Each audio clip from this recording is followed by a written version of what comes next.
네, 저희가 지난주부터 해서 말씀을 묵상하라라는 주제의 말씀을 나누고 있습니다. 그래서 저희가 지난주 첫 시간에 말씀을 묵상하는 복 있는 사람이라는 제목의 말씀을 나누었는데, 그것은 결국 우리가 이 세상을 살아가면서 복이 있다라는 것, 또는 복이 있는 사람이라는 것은 결국 하나님의 말씀을 듣고 그 말씀을 묵상하는 사람이 복 있는 사람이다라는 것입니다. 또한 한 사람이 복 있는 사람에 그치는 것이 아니고 그 사람과 그 사람의 가족과 그 사람의 나라가, 그 사람의 민족이 복 있는 사람이 된다라는 것입니다.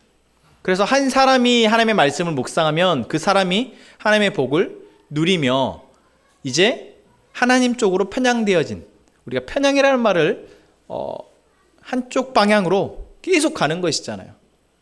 그래서 편향이 잘못된 의미라고 우리가 흔히 생각하지만, 우리는 하나님 쪽으로 편향되어진 삶을 살아가는 것, 그것이 가장 복 있는 사람의 모습이다라는 것이죠. 그러려면 어떻게 해야 됩니까? 들어야 합니다. 하나님의 말씀을 묵상해야 해요. 그 이야기를 계속 들어야 내가 그쪽에 편향되어진 사람이 됩니다. 한 사람이 그렇다면요, 한 가족은요, 그 가족이 계속해서 듣는 이야기가 하나님의 말씀이면, 그 말씀을 묵상하는 가족이면 그 가족은 하나님께 편향된, 좀 더 성경적인 표현으로 하나님께 속한 하나님의 복을 누리는 가족이 되는 것이고, 그게 민족이 되면 그 민족은 하나님께 속한 민족, 하나님의 복을 누리는 민족이라는 것입니다. 성경은 우리에게 계속해서 그 이야기를 합니다. 한 사람이, 한 민족이, 한 가족이, 그리고 한 민족이 하나님의 말씀을 들었을 때 그들이 복을 누리고, 하나님의 말씀을 듣지 않았을 때 그들이 그들의 죄로 말미암아 화를 당하게 된다. 성경이 말하는 것은 단순하게 그것입니다. 그래서 우리가 이제는 정말 말씀을 듣고 묵상하는 것이 정말 중요하구나 라는 것을 마음에 새기셨으면 좋겠습니다. 네, 내가 누구의 소리를 듣고 있느냐, 내가 지금 어떤 소리, 어떤 종류의, 나를 어디로 이끌어가는 소리를 듣고 있느냐 돌아볼 수 있어야 하고, 내가 듣고 있는 소리가 하나님의 음성이 아니라면 여러분, 하나님의 음성을 듣는 편을 택하는 우리 모두가 되기를 원합니다. 자, 그럼 오늘은 저희가 그러면 말씀을 묵상한다라는 것, 시편 1편 2절에 나왔던 복 있는 사람은 하나님의 말씀을, 여호와의 말씀을 주야로 묵상한다라고 했을 때, 그 묵상한다라는 것이 무엇이냐라는 겁니다. 그럼 묵상은 어떻게 하냐라는 것이죠. 여러분, 묵상이라는 것은 무엇일까요? 이 묵상이라는 단어의 뜻은 깊이 생각하다입니다. 성경에 나와 있는 묵상이라는 단어가 사용되어져 있는 그 히브리어는 하가라는 단어가 있어요. 잘 모르셔도 됩니다. 근데 그 원래의 뜻이 이제 중얼거리다 또는 묵상하다라는 뜻이고, 또 다른 표현이 시하흐라는 단어가 사용되는데, 묵상하다라는 단어를 쓸 때 그거 역시도 묵상하다라는 뜻이에요. 그런데 우리나라에서, 그러니까 이스라엘 말고 이스라엘 사람들은 이 단어, 이 하가라는 단어를 썼을 때 딱 떠올려지는 이미지와 우리가 묵상하다라고 할 때 떠올려지는 이미지가 완전히 같지 않다라는 거예요. 우리나라는 묵상을 하다 그러면 뭘 생각하십니까? 네. 조용히 뭔가 이렇게 생각을 하는 걸 생각하죠. 그런데 이스라엘에 이 단어가 사용될 때는 보통 중얼거리다, 그리고 읊조리다. 오늘 저희 5절에 나온 것처럼 읊조리다, 작은 소리로 읊조리다라는 단어로 이해를 많이 한다는 겁니다. 그거는 문화적 차이인 것 같아요. 그래서 그때는 글이 없었잖아요. 글이 없었기 때문에 구전에서 구전으로 하나님의 말씀이 전수되어질 때이니까. 모세의 율법이 쓰여진 것은 한참 후대이잖아요. 그러면 그 하나님의 말씀을 어떻게 했겠습니까? 입에서 입으로 전할 수밖에 없었죠. 그러니 당연히 어떻게 하겠습니까? 계속 암송을 하고 그것을 되뇌이는 거죠. 그래서 기억하도록 하기 위해서 하나님의 말씀을 가르쳐주고 그 말씀을 계속 읊조리도록 했다라는 겁니다. 그럼 단순히 이것이 묵상이라는 것이 읊조리는 것이냐? 그렇지 않죠. 읊조리는 것, 다시 말하면 작은 소리로 그것을 읽는 것 또는 암송하는 것이 묵상이 아니고 본 묵상의 목적이 무엇입니까? 하나님의 뜻을 알기 위함이죠. 그러니 거기에 뭐가 포함되겠습니까? 우리가 흔히 지금 생각하는 깊이 하나님의 뜻이 무엇인지 생각하는 것이 들어가는 것이죠. 정리를 해보자면 묵상이라는 것은 우리가 듣든지 입으로 소리내어진지 읽든지 그 가운데 하나님의 뜻이 무엇인지를 내가 알아보는 것, 생각해보는 것, 그게 바로 묵상이다라는 것이죠.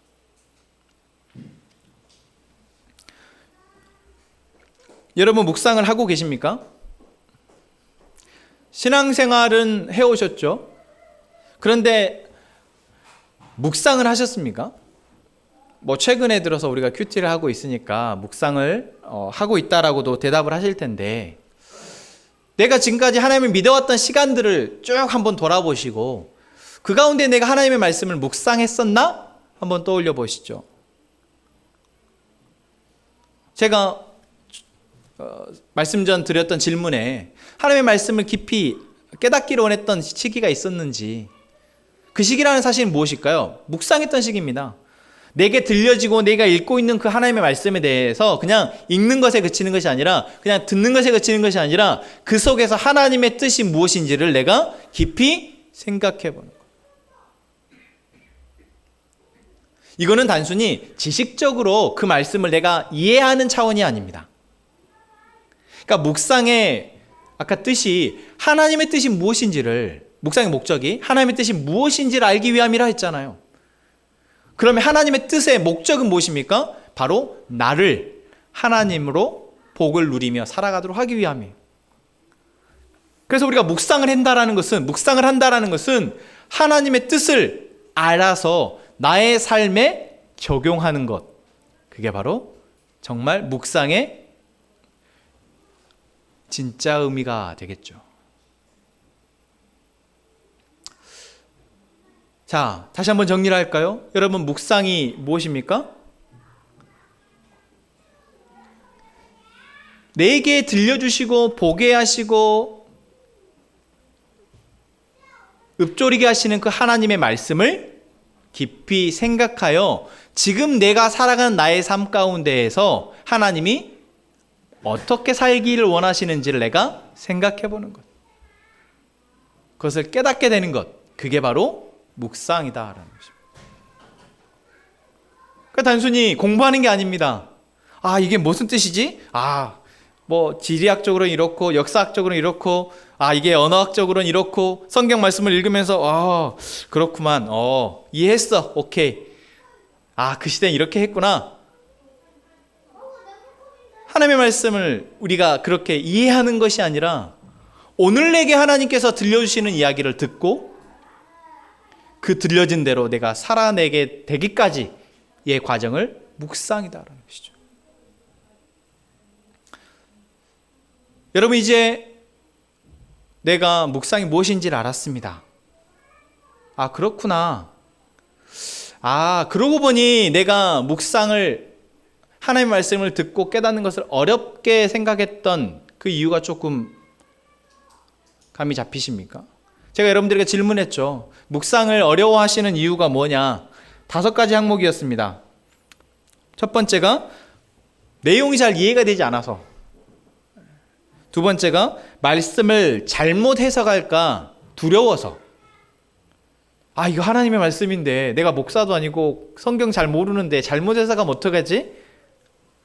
세 번째가 방법을 잘 몰라서, 어떻게 듣고 어떻게 해석하는지 잘 몰라서, 또 네 번째가 시간이 나지 않아서. 중요한 이유입니다. 다섯 번째가 말씀을 묵상해야 될 동기가 약해서. 여러분 투표를 다 안 하셨는데 여러분들이 묵상을 어려워하셨던 이유가, 묵상을 못하게 됐던 이유가 무엇인가 하는 거죠.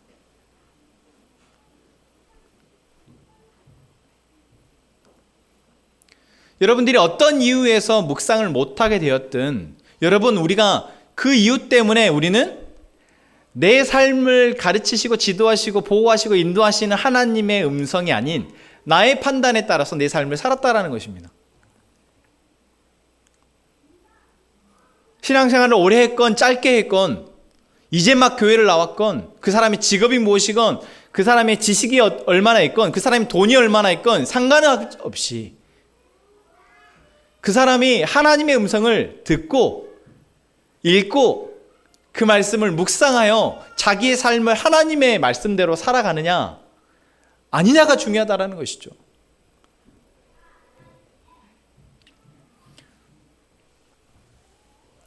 여러분, 제가 요즘 만나는 사람들, 또 이렇게 관계를 하게 되는 사람들 가운데 참 답답한 사람들이 있습니다. 저 사람은 어떻게 살지? 저 사람 삶 참 진짜 한숨이 절로 나오고 안타까움이 절로 묻어나는 그러한 사연들, 그러한 사람들을 만나게 됩니다.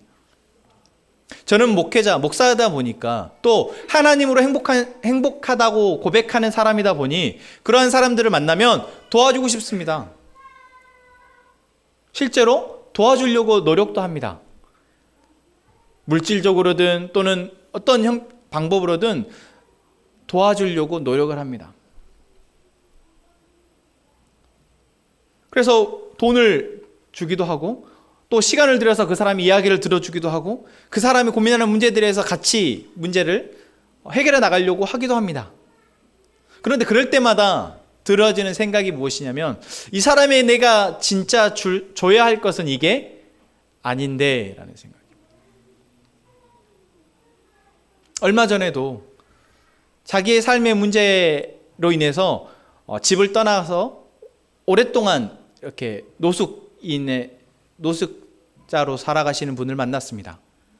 저하고는 자주 만나게 되어져서 그분을 이야기도 많이 나눴고, 될 수 있으면 그분을 돕기 위해서 제가 많이 노력을 했습니다. 그리고 그렇게 그분을 돕기 위해서 이렇게 좀 물질을 지원할 때마다 이분이 진짜 행복했으면 좋겠는데 라는 생각을 합니다. 그런데 이 얼마 안 되는 돈으로 이 사람이 행복해지는 것은 아닌데 어떻게 하면 좋을까? 정말 근본적인 해결을 위해서 그 사람에게 좀 더 나은 환경과 이런 서비스를 제공받을 수 있도록 제가 도왔습니다. 그래서 집도 직업도 가질 수 있도록 도왔어요. 그런데 그분이 그것을 거절하셨습니다. 우리가 생각할 때는 집도 없이 돌아다니고 밥을 제때 먹지 못해서 여기저기 사람들에게 손을 벌리는 상황이니, 아니 집도 주고 돈을 계속 자기가 벌 수 있는 직업도 알아봐 주고 실제로 그렇게 되어줄 수 있는 선택지가 내게 주어진다면 당연히 그것을 선택할 거라고 생각하잖아요. 그런데 그분은 머뭇머뭇하시더니 거절하셨습니다. 그때 깨달았습니다. 우리가 우리 삶에 어떤 문제들로 고민하면서 살아가고 그 문제를 해결하기 위해서 참 많은 노력을 하지만, 정말 우리 삶의 진짜 본질적인 문제는 우리가 내 삶을 어떻게 살아야 되는지를 잘 모른다라는 것입니다. 내가 살아왔던 대로 또는 내가 살고 싶은 대로 살아가려 하지, 정말 내 삶을 어떻게 살아가야 되는 거지, 지금 내 상황에서 어떤 것이 내 삶을 더 나은 쪽으로, 더 행복한 쪽으로 이끌어갈 수 있을지 잘 모른다라는 것이죠.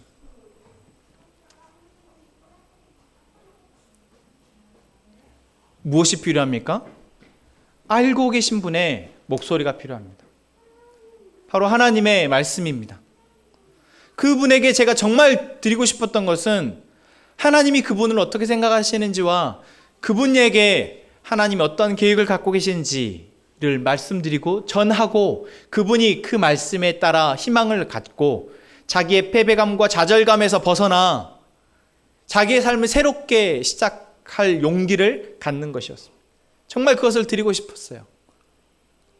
그러나 아직 그 과정을 가지 못했습니다. 안타깝게도.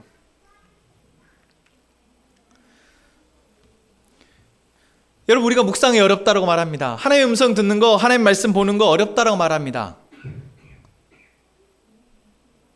그런데 내가 어렵다고 말하는 그 시간 동안, 그래서 하나님의 말씀을 듣지 않고 있는 시간 동안, 하나님의 말씀이 나에게 뭐라고 말씀하시는지를 알지 않고 있는 시간 동안, 우리는 그분처럼 내 삶을 어떻게 살아야 되는지 잘 모른 채 그저 살아가고 있는 것일지도 모른다라는 것이죠.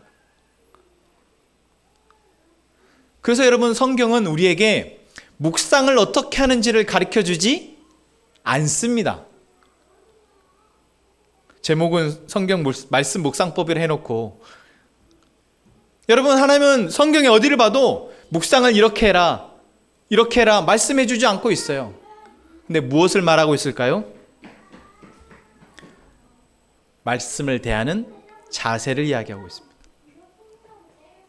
오늘 시편 119편 말씀 보십시오. 1절 말씀, 저희가 1절 말씀에 이렇게 얘기하고 있습니다. 행위가 온전하여 여호와의 율법을 따라 행하는 자들은 복이 있으며. 여기서 말하는 행위가 온전한 사람이 율법을 따라 행한다고 하니까, 나는 행위가 온전하지 않아서 율법을 못 따르는, 혹시 그렇게 생각이 드십니까? 여기서 행위가 온전하여 라는 말은 내가 행위가 온전하기 때문에 하나님의 말씀 따르는 것이 아니라 행위가 온전해지기 위하여, 나의 삶이 건강하고 바른 삶, 행복한 삶을 살기 위하여 뭐 한다고요? 여호와의 율법을 따라 행하는 자들이 복이 있다라고 말하고 있는 것입니다. 2절에도 뭐라고 얘기합니까? 여호와의 증거들을 지키고 전심으로 여호와를 구하는 자가 복이 있다라고 얘기하고 있습니다. 방법을 얘기하고 있지 않아요. 이렇게 말씀을 묵상하고 성경 읽을 때는 5번을 읽고, 그 다음에는 그것을 10분 동안 생각해보고, 그 다음에는 성경 사전을 옆에 놓고 그 단어가 무슨 의미인지 찾아가면서, 그리고 그것에 맞춰서 나의 적용을 하고, 이렇게 하면 복이 있다라고 말씀하고 있지 않다라는 거예요. 나의 삶이 어떤 방식으로, 어떤 쪽으로 나아가야 되는지를 이제 선택하여, 하나님의 길을 가야 되는구나, 하나님께서 나에게 말씀하시는 길을 가야 되는구나, 그러한 삶이 내가 온전해질 수 있는 길이구나, 그러한 삶이 내가 행복해질 수 있는 길이구나, 그러한 삶이 내가 실패하지 않을 수 있는 길이구나 생각하고 결단하여 이제 여호와 율법을 따라 행하기를 선택한 사람들이 바로 하나님의 말씀을 묵상하는 사람이라는 것입니다.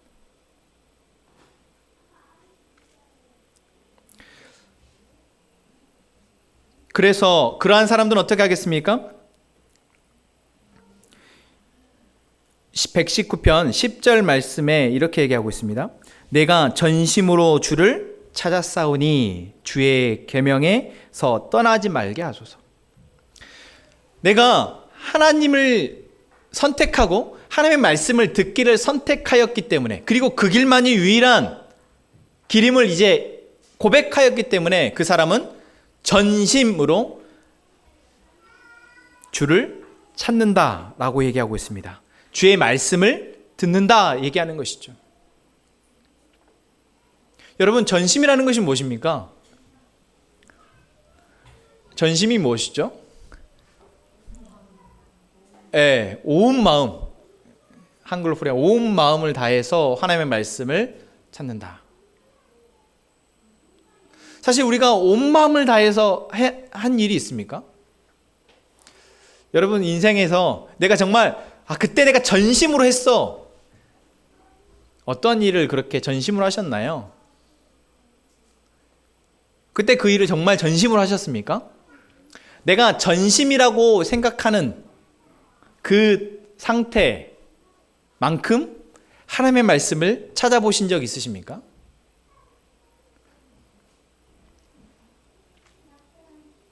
하나님 우리에게 방법을 얘기하시는 것이 아니고 우리가 하나님을 말씀을 전심으로 찾기를 바라시고 하나님의 말씀을 전심으로 찾는 자들이 하나님의 음성을 들을 수 있다라는 것입니다. 전심은 우리가 할 수 없습니다. 하지만 적어도 내가 뭔가 전심으로 이 땅에 있는 것들을 쫓고 바랬던 것만큼이라도 우리가 하나님의 말씀을 듣기를 원한다면 내게 들려지고 읽혀지는 그 말씀에서 하나님의 뜻을 내가 기대한다면 여러분 우리는 그 속에서 하나님의 뜻을 발견할 수 있다는 것입니다. 내 삶을 지키시고 인도하시는 그 하나님을 경험할 수 있다는 것입니다. 여러분 어떠십니까? 그렇게 하기를 원하십니까? 여기서는 네 그러겠습니다 라고 한다 할지라도 우리는 하나님의 말씀을 전심으로 계속해서 찾고 그 말씀을 듣는 것이 익숙하지 않기 때문에 분명 여러 방해 요소들이 있을 것입니다. 하지만 나 한 사람은 그럴지라도 우리 함께 행복한 교회 공동체가 하나님의 말씀에 대해서 전심으로 그 말씀을 듣기를 원하는 공동체, 그리고 계속해서 그렇게 나아가자 할 때 한 사람 한 사람들이 계속해서 하나님의 말씀을 듣게 되어질 것으로 믿습니다. 여러분 그렇게 나아갑시다. 지금 내가 부족한 거, 내가 잘 모르는 거는 괜찮습니다. 내가 이제 막 알았는데요. 이제 막 하나님을 배워가는데요. 어떻게 내가 하나님의 뜻을 다 알아요? 읽는 족족 알아집니까? 목사인 저도 잘 모르겠습니다. 아침마다 큐티를 할 때마다 나에게 주신 하나님의 뜻이 무엇이지? 한참을 고민합니다. 이 오늘 본문에서 도대체 하나님이 뭘 말하는 거야? 그런데 여러분 오늘 말씀 속에서 내가 하나님이 나에게 주시는 그 말씀을 발견하라고 애쓰는 그 마음이 바로 전심으로 하나님을 찾는 마음이지 않을까, 그 시작이지 않을까 싶습니다. 두 번째는 하나님의 말씀에 대한 자세가 12절 말씀입니다. 찬송을 받으실 주 여호와여 주의 율례들을 내게 가르치소서. 무엇입니까? 사실 우리가 하나님의 말씀에 대해서 참 좋은 말씀인데 라고 생각을 합니다. 그렇구나, 좋은 말씀이구나. 그런데 이 말씀이 실제로 내 삶의 가이드로 여기는 것은 또 다른 문제인 것 같습니다. 별로 가이드로 여기지 않아요. 그냥 그렇구나, 참 은혜되는 말씀이네, 참 위로가 되네, 그렇게 여기지만 실제로 내 삶에서 내 삶의 선택들을 어떻게 하기를 하나님께서 원하시는지 그 가이드로, 그 가르침으로 여기지 않는다라는 것입니다. 왜 그럴까요? 하나님의 말씀이 아니어도 내가 충분히 내가 선택하는 것이 괜찮다 여기기 때문입니다. 그러나 여러분 11절 말씀을 보십시오. 11절에 이 시편의 화자는 뭐라고 얘기하고 있습니까? 내가 주께 범죄하지 아니하려 하여 주의 말씀을 내 마음에 두었나이다. 주의 말씀이 내 마음에 없으면 나는 어떻다는 것입니까? 죄를 짓는다는 것입니다. 나의 선택이 계속해서 악한 선택이 될 수밖에 없다는 것입니다. 여러분 아담과 하와가 범죄하는 장면을 생각해 보십시오. 아담과 하와가 범죄했습니까?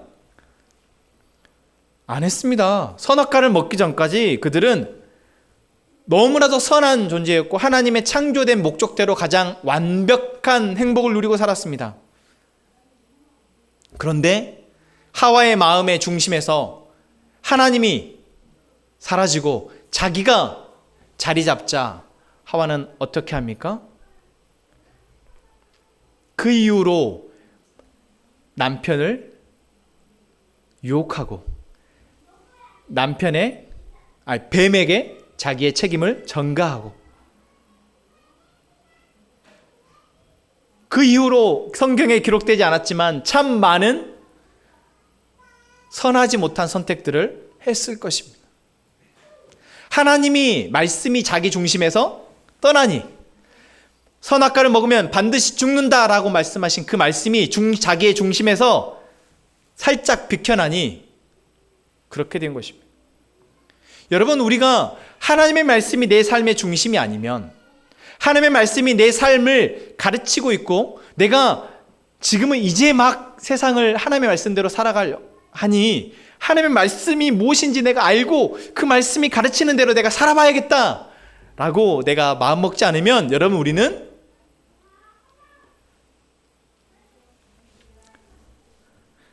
하나님 앞에 계속해서 범죄할 수밖에 없다라는 것입니다.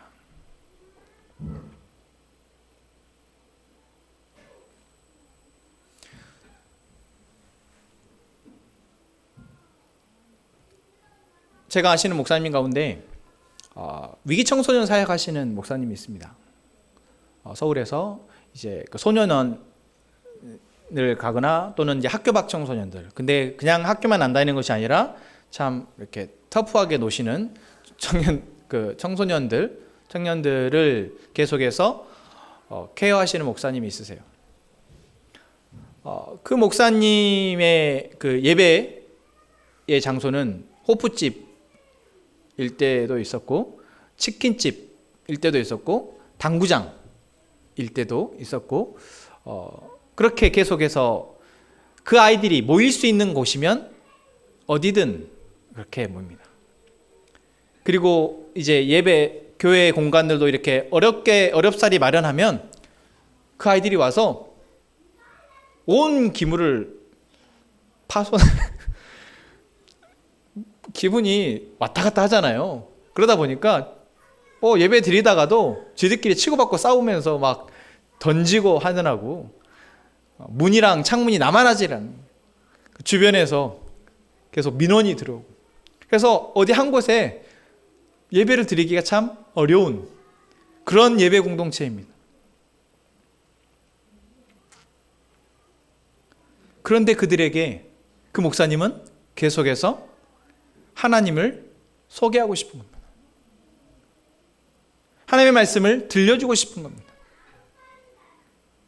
그런데 그 친구들이 하나님의 말씀을 듣는지 않는지 잘 모르겠는데 적어도 이 목사님은 무서워합니다. 제가 가끔 그 목사님 페이스북에 이렇게 보면 그 목사님이 글을 딱 게시를 합니다. 야, 누구 지금 당장 튀어와. 너 딱 걸렸어. 그냥 딱 그렇게 글을 올려와요. 그럼 뭡니까? 이제 그 친구를 아는 애들이 다 연락해서 잡아다가 목사님 앞에 대령을 합니다.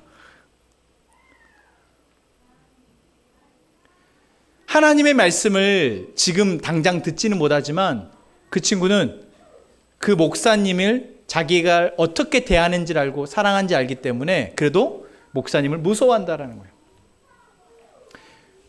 그거 하나만으로도 그 친구는 그 어두움의 삶에서 조금씩 밖으로 나옵니다.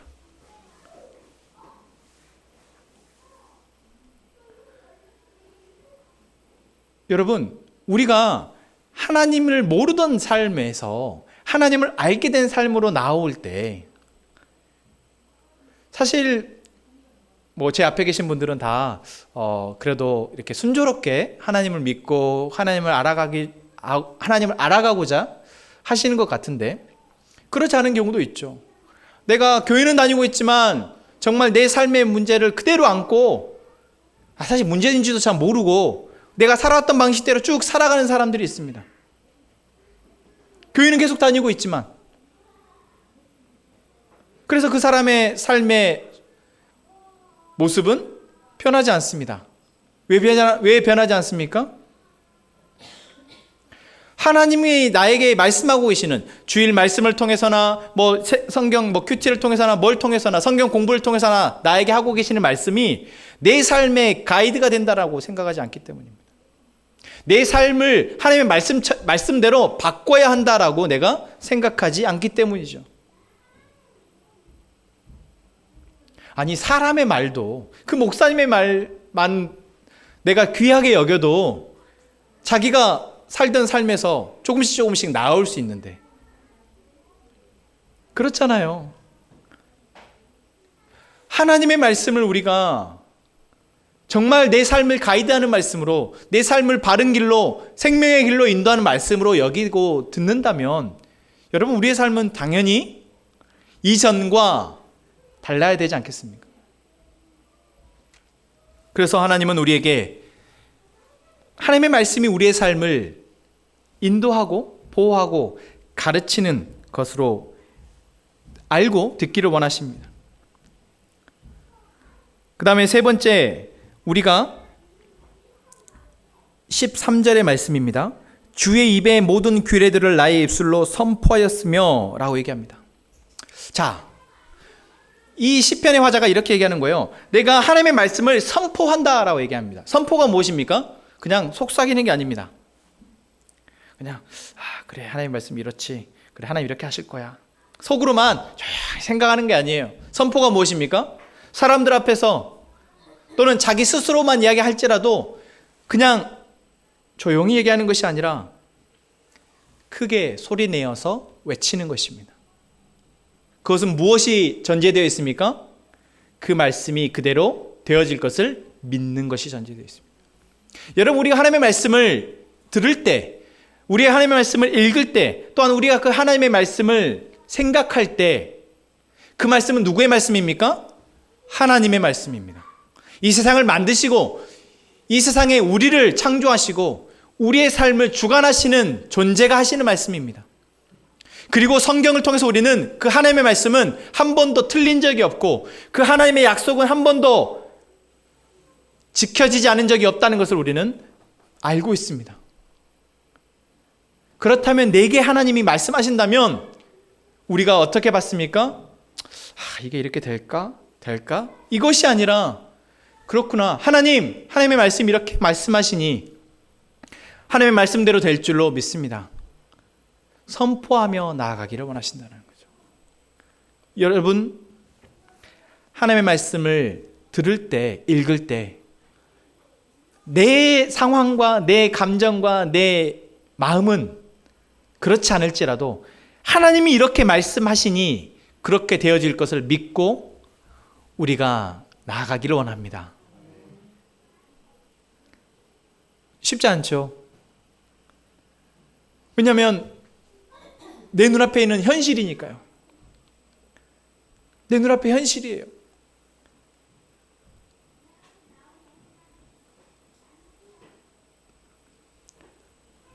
하지만 성경은 우리에게 계속 이야기합니다. 하나님의 약속이 이루어지는 것은 그 때가 있고 반드시 시간은 걸릴지라도 그 약속은 반드시 성취되어진다라는 것을요.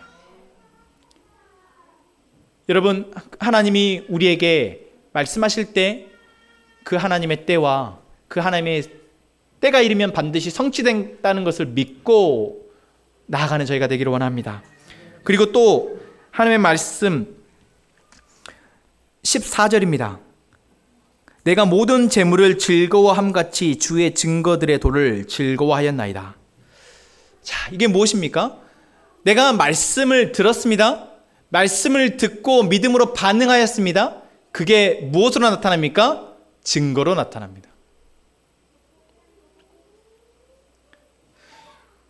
여러분, 성경은 항상 비유할 때 뭘로 돈으로 많이 비유합니다. 너가 돈을 사랑하는 것처럼 뭐 해라.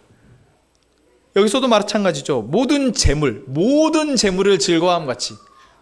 내가 정말 돈을 좋아하고 돈이 필요하다고 여기고 돈을 믿는 것 같이 말씀의 증거들을 즐거워하라 라고 얘기합니다. 이것은 좀 한 차원 나아가야 되죠. 뭐가 필요합니까?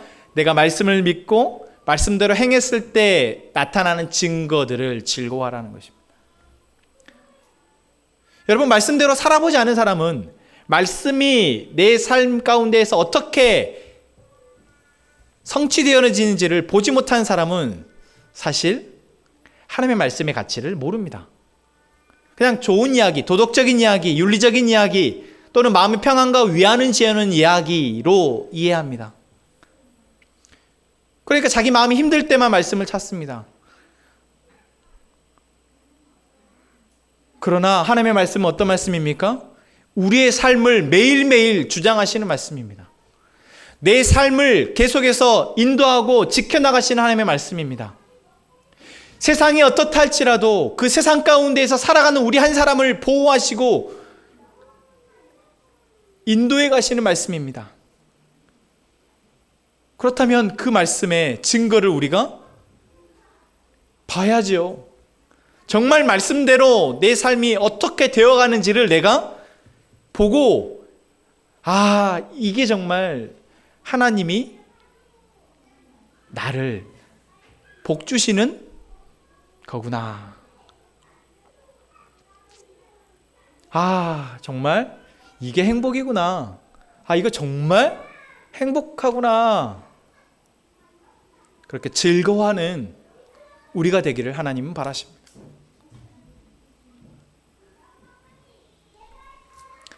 그러나 우리는 대부분 뭔가 교회를 다니면, 내가 예배를 드리면, 뭔가 내가 집회를 참석하면, 내가 무슨 기도를 1시간을 하면, 내가 성경을 일독을 하면 즐거움이 올 거라고, 내 삶에 변화가 올 거라고 생각을 합니다. 아니요, 그렇지 않습니다. 그렇지 않습니다. 하나님의 말씀을 듣고 그 말씀에 반응했을 때 삶의 변화가 나타납니다. 하나님의 말씀을 듣고 반응하지 않으면 삶의 변화는 나타나지 않습니다. 언제까지요? 도저히 하나님이 저렇게 놔뒀던 죽겠다 싶을 때까지는요. 여러분, 죽을 때까지 기다렸다가 하나님이 강권적으로 역사하시는 기적을 기대하십니까? 아니, 굳이 왜요? 제가 조금 드라마틱한 걸 좋아하긴 합니다. 뭔가 이렇게 쫄깃쫄깃하고 마지막에 가서 반전이 있는 거 참 좋아합니다. 그런데 그보다 저희가 더 좋아하는 것은 처음부터 지지 않는 겁니다. 제가 말씀드렸잖아요. 제가 좋아하는 드라마나 영화의 스타일은 주인공이 절대적이어야 됩니다. 다 알고 다 할 수 있어야 해요. 그래서 적을 상대할 때 내려다보는, 그래? 너 그렇게 하면 내가 이렇게 할게. 너 그래? 너 그렇게 하면 내가 이렇게 할게. 저는 그런 드라마, 그런 영화를 좋아합니다. 여러분, 하나님이 우리에게 그러한 드라마와 영화의 주인공처럼 살도록 말씀하시는 겁니다. 극적으로 죽어가다가 반전의 반전을 통해서 살아나는 주인공이 아니라 지금 내게 주시는 하나님의 말씀을 듣고 그 말씀대로 살아가는 우리가 되기를 원하십니다. 여러분, 어떤 주인공이 되기를 원하십니까? 우린 주인공은 맞아요. 어차피 주인공입니다. 내 인생의 주인공은 하나님이 저라고, 우리라고 이미 지정하셨습니다. 이 세상에 70억의 인구가 살고 있지만 하나님은 그 한 사람 한 사람을 다 주인공으로 삼으셨습니다. 그러나 주인공마다 스토리가 다릅니다. 무엇 때문에 달라집니까? 하나님이 그렇게 계획을 해서요. 너는 죽을 때까지 고생하다가 마지막에 딱 하나님의 영광을 드러내라. 하나님이 그렇게 계획하셨을까요? 아니요. 그렇지 않습니다. 왜요, 굳이? 내가 사랑하는 자식이 고통받는 것을 즐깁니까? 그렇지 않죠. 하나님은 우리 모두가 하나님이 우리에게 지금 말씀하시는 말씀을 통해, 그 말씀을 묵상함을 통해 내 삶을 어떻게 살아야 될지를 알고 믿음으로 반응하여 그 하나님이 주시는 복을 누리기를 원하십니다. 그 말씀을 듣고 이제 그 말씀대로 생명의 길로, 의의 길로 가기를 원하신다라는 것입니다. 그 말씀을 들을 수 있는 우리 모두가 되기를 원합니다. 그리하여 우리가 함께 그러한 내 삶에서 나타나신 하나님의 말씀을 서로 증거하고 함께 기뻐하고 또 함께 위로하고 격려하는 그러한 공동체 되기를 원합니다.